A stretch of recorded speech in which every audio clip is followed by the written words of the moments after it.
தை பிறந்தால் வழி பிறக்கும். இது வெறும் பழமொழி மட்டுமல்ல, ஒரு மிகப்பெரிய வானியல் கணக்கீடு.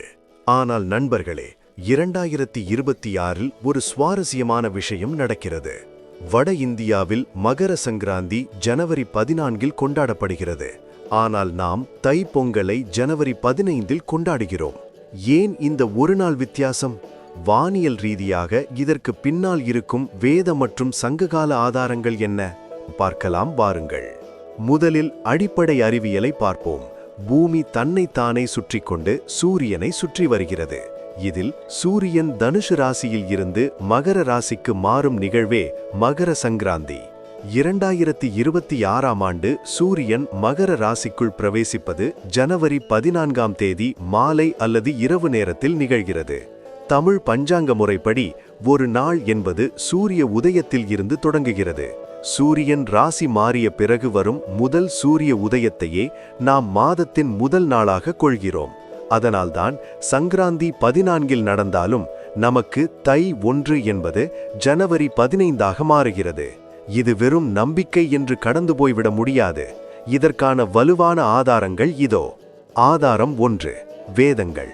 கௌஷீதகி பிராமணம் மற்றும் சதபத பிராமணம் ஆகியவற்றில் உத்தராயணத்தின் முக்கியத்துவம் விவரிக்கப்பட்டுள்ளது.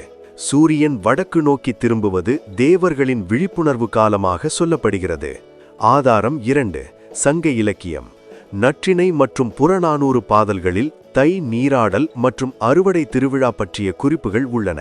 குறிப்பாக கலித்தொகையில் தை மாதத்தின் குளிர்கால மாற்றங்கள் விளக்கப்பட்டுள்ளன. ஆதாரம் 3. மகாபாரதம். பீஷ்மர் அம்பு படுக்கையில் தவம் இருந்து இந்த உத்தராயண புண்ணிய காலத்திற்காக காத்திருந்து உயிர் துறந்தார். சாந்தி பர்வம். பெயர் மாறலாம், ஆனால் நோக்கம் ஒன்றுதான். ஆந்திரா மற்றும் கர்நாடகா மகர சங்கராந்தி, எள்ளும் வெல்லமும் பகிர்ந்து கொள்வார்கள். பஞ்சாப் லோஹ்ரி, நெருப்பு மூட்டி கொண்டாடுவார்கள். அசாம் மாக் பிஹு. தாய்லாந்து மற்றும் மியான்மர், அங்கும் இதே காலத்தில் சாங்க்ரான் போன்ற விழாக்கள் அறுவடையை ஒட்டி கொண்டாடப்படுகின்றன. ஏன் தை 1இல் வழி பிறக்கிறது? மார்கழி மாதத்தில் பூமி சூரியனுக்கு மிக அருகில் இருந்தாலும் அன்னை நிலை இருந்தாலும் வட அரைகோளத்தில் சூரிய கதிர்கள் சாய்வாக விழுவதால் குளிர் அதிகமாக இருக்கும்.